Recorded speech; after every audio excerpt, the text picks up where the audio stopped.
Y'all tired of me yet? Nah, maybe. Well, cool, because Lonzo just said something really cool about Fred Vinson, and it makes for a really good discussion. Now, y'all gonna have to be a little accepting of me because my wisdom tooth is giving me problems. So I may be sounding like 50 Cent. We're just gonna have to get through it. But let's talk about it. Man, Coach Fred, like I said, I owe him everything. I remember first coming to New Orleans. I get there, I'm working out, I'm shooting around, he's rebounding for me. I'm doing what I always do. About 3-4 days goes by, and he's like, yo, like, we about to change this. I'm like, shit, like, season about to start. Like, what you mean about to change it? He's like, I'm going to be here. I'm like, all right. Like, if we're going to do it, we're going to do it. So I just remember shooting. Man, he used to bring his son back at night all the time.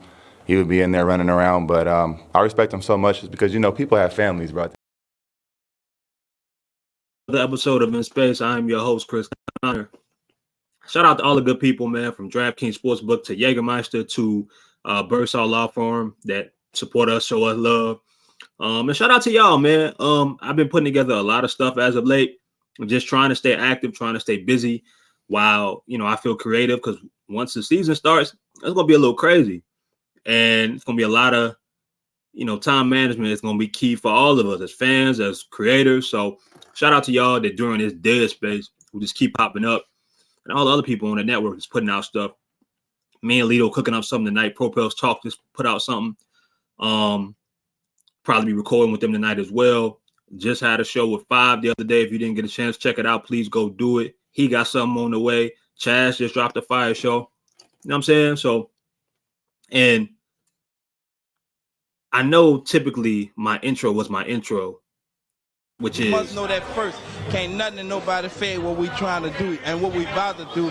Second thing is, we got this game on our level. You understand what I'm saying? But now, for real though, I just had to, like, that just has to be a thing now. Shout out to Five for reminding me for that if I forgot.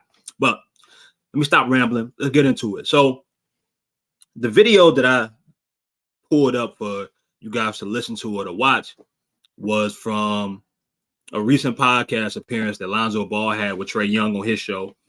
And they talked about a lot of things. And, you know, it's about 30 minutes. If you haven't, I will say go check it out. It's pretty dope. And listen, man, you know, Lonzo's had an interesting career. And, you know, I think first and foremost, we all hope that he's able to regain health because he was really tapping into a new version of himself. And it was going to be interesting to see what that looks like. We know the situation with the Bulls is one thing, but just what he had been through to get to where the player that he was, regardless how you viewed him as a 2 or 1, you know, he put in a lot of work and he made a lot of improvements. And even through his time in New Orleans, that's what you heard. But the conversation is about Fred Vinson because that's who Lonzo mentioned. That's who Lonzo was talking about. And I think that's a topic. Fred is a topic that's interesting as time has went on. And I want to dive into maybe some of the things that he's done and what's next or what has to be next. And then before the end of the show, I'll show y'all the other part of the video of him talking about Fred. And I'll let y'all be. But let's talk about Fred for a minute, man. I think we all know about the folks that have given him credit for their improvements. And some of the people he's been linked to over time, from Tyreke Evans, and I'm talking about extra work, right? Specifically working with him for periods of time and improvements coming afterwards. So I'm talking about Tyreke Evans. I'm talking about Brandon Ingram. I'm talking about Lonzo Ball, of course. Dating back to Quincy Pondexter. I'm talking Herb Jones. And as of late, his latest kind of, I guess, understudy of sorts has been Dyson Daniels. Now, I've heard in conversations about Fred Vinson, there are folks that be like, all right, man, look, who's the next person? Who's the next person up? Because listen, in life, your job, you know, your career, if you an artist, and a lot of times with your eyes and what you're viewing, people really only care about what you've done lately. Shout out to Janet Jackson. They really only care about what's your next hit. All right, you did that, but what's up next? That's probably a reason why I keep recording right now while I can, because that's the truth. And for Fred, the question is, what's next? And that's something else that I would talk into, and you might be surprised with a person that I would like to see work with him. Now, what do I know about Fred Vinson outside of, the people that he's worked with? And we'll go through some of those things as well. I know that I've been told by a couple of people that would know in the building, or one person for sure in the building, that two things. People have to want to work with Fred. And the second thing is Fred can't work with everybody. And I've heard in debates about Fred Vinson, people say, well, he's just one guy. And if this shooting coach, if he's a shot doctor, if he's as good as people say he is, well, why isn't it consistent across the board? At that point, are we asking for perfection? I don't know. Asking y'all, are we asking for perfection at that point? Folks say, all right. Oh, the other side of the debate, along with the first thing I mentioned, is okay. Well, can he be a renowned shot doctor if the team in itself, in some areas, still has as many holes as they do from a shooting perspective, and the team in itself doesn't consistently finish? And so most years it feels even average as 3-point shooting. Is that a talent thing? Or if we are calling Fred what he is, should we expect more out of him? I don't know. I do agree with partially he can't work with everybody. And there are elements to this that I don't really know about. Like, is he appointed to work with certain individuals? Do they just seek him out? And some of the stories and the research that I've done, from Herb Jones to Dyson Daniels, Fred's reached out, and in other respects, people reached out to him. Let's get into some of them examples, and then let's move forward. So here is, and this is from my dog. I gotta find his name here because I can't put this up here and not give him his love. This from Stephen No, who wrote with the Sporting News, and he put together 3-point percentages from pretty much all the people that I've named, pre-Vincent and post-Vincent, and you can kind of see them for yourself. Quincy Pondexter, they back to college, he got better, right? You look at Tyreke Evans. Tyreke, we remember him being a bad 3-point shooter, and then slowly there was a year where things started to change. His shot looked a little bit different. It was less flat. Fred was a part of that. We all know about Lonzo, 31% to 38%. If you remember Lonzo, you should remember Brandon Ingram. Then you have Herb Jones, and then you have Dyson Daniels. Now, this was put out right around the time that Dyson Daniels was drafted, so it doesn't have his 3-point percentage for the year, which I gotta find it real quick. Ended at 31% last year. So he improved, but it wasn't by much, right?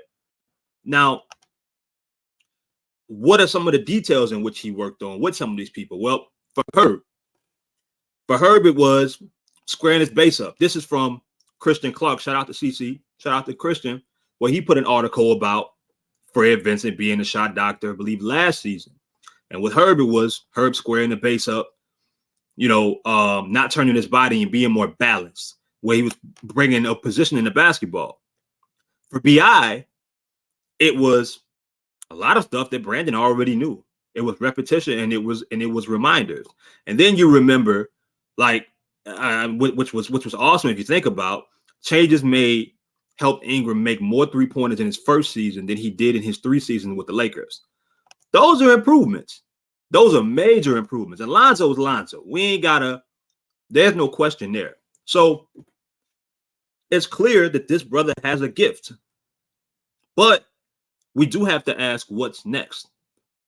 And we do also have to understand that he ain't gonna hit 1,000 from the plate. Everybody ain't gonna be able to win. Everybody's shot won't work in the same way. All messages won't go through and be consistent. Everybody's work ethic isn't the same. But if your task or part of your task as being an assistant coach or being on a staff is your ability to help at jump shooting.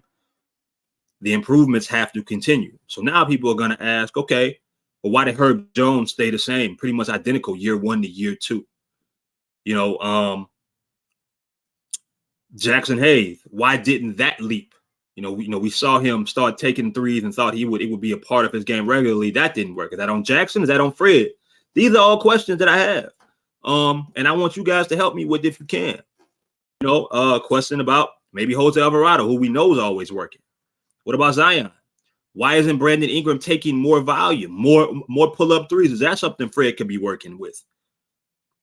But, is that unfair to one person? Should he have help in that area? Does he? So many questions. And, I think it's interesting because you got to break down every part of this team. And we talked a lot about the coaching staff and what's going to need to improve for this team to be well or be better this year. And I think after that, you got to ask,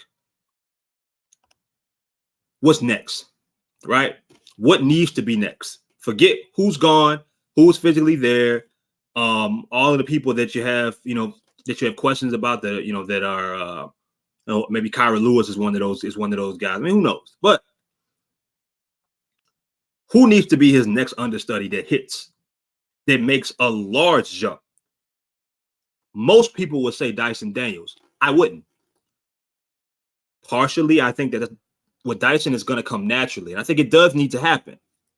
But the guy that I think needs to be working night and day with Fred Vinson, that would help the team out the most this upcoming year, with all things considered, help him out the most, is Najee Marshall.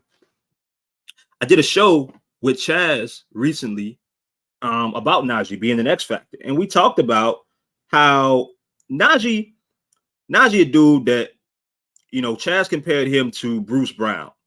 And I look at Najee as kind of, in a lot of ways, I think he's one of the young leaders on the team. And maybe I can't speak for the work ethic or, but I'm talking about attitude. I'm talking about intensity. I'm talking about force. I'm talking about, he's one of those guys. You need that. He's unafraid of any situation. He believes he can get through it. That matters. We're also talking about dude for his career as a 28% three-point shooter, 30% last season. Najee is going to have a chance to make a lot of money. And with the improvements that he's made as a dribbler, as a creator, as a passer, the in-between game, transition game, can do a little bit of everything. Decent rebounding for his size, can push the ball, can defend, even if he's a lockdown defender, isn't afraid to defend anybody, and can defend some of the bigger wings in the league in certain matchups. Really good communicator, I think, on the floor. Hear him all the time. Shooting is the only thing that's left. And you're talking about a glue guy that can get paid a lot of money. That's what people start talking about Bruce Brown, because Bruce Brown's his Achilles heel coming in was his inability to shoot. Just was. The minute at the end of the his last year with Brooklyn, that changed slowly, and he became a really good shooter, or a good shooter. Different man. Now you're looking at him in Indiana making big money.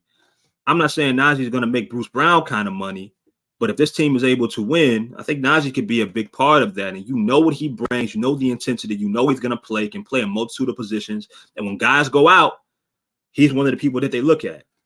His shooting, I think, could be big for this team. That corner shot, that corner three is there all the time. If he's able to work with Fred Vinson and that's able to improve, and you're talking about a dude's 35, 36%, that is major. And that could be major not just for the Pelicans, but Najee Najee as a pro trying to get paid and trying to get a multi-year deal to really get the bag that we all hope that he gets, right? So, and I mean, if you know me, I'm a big believer of Dyson Daniels still, but that's just how I'm viewing it. In a lot of ways, I think Najee with the three-pointer, like let's say Najee and Dyson both became shooters coming into this year. I think just based off mentality, know-how, and intensity, I'd rather Najee out there, even though Dyson's the guy. Dyson's the long-term guy. I want Dyson to be here long and long, but I don't think it has to work for him right away next season for his career in New Orleans to last a long time. Like I think Dyson is truthfully a long-term piece. I think that it may take him 3 years. I don't know if it could happen next year, but it may take him 3 to 4 years. I'm thinking long-term.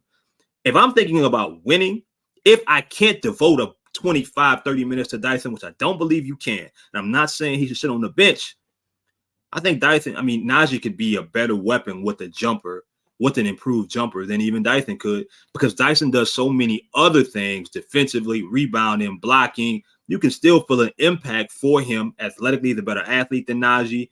That's just my thinking. That may be all over the place, and it may be the drugs that I'm on right now. When I say drugs, I mean ibuprofen and some other shit I don't remember because I'm going through pain right now. But that's just where my mind is at right now. I'm curious what y'all think.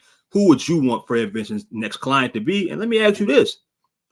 If it isn't an individual, if the Pelicans don't take leaps and bounds and strides as a shooting team next season, do you think Fred Vinson should return?